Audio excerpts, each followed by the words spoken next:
சங்கீத புஸ்தகம் அத்தியாயம் 26 மொத்த வசனங்கள் 12.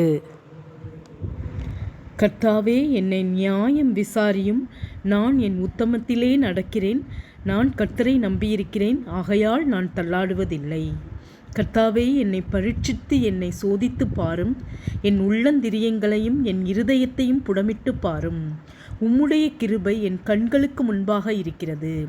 உம்முடைய சத்தியத்திலே நடந்து கொள்கிறேன். வீணரோடே நான் உட்காரவில்லை, வஞ்சகரிடத்தில் நான் சேருவதில்லை. பொல்லாதவர்களின் கூட்டத்தை பகைக்கிறேன், துன்மார்க்கரோடே உட்காரேன்.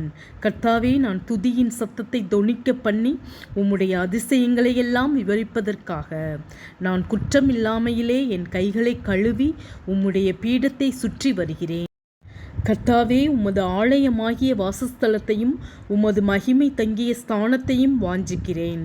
என் ஆத்துமாவை பாவிகளோடும் என் ஜீவனை இரத்த பிரியரோடும் கூட வாரிக்கொள்ளாதேயும். அவர்கள் கைகளிலே தீவினை இருக்கிறது, அவர்கள் வலது கை பரிதானங்களால் நிறைந்திருக்கிறது. நானோ என் உத்தமத்திலே நடப்பேன். என்னை மீட்டுக்கொண்டு என்மேல் இரக்கமாயிரும். என் கால் செம்மையான இடத்திலே நிற்கிறது. சபைகளிலே நான் கர்த்தரை துதிப்பேன்.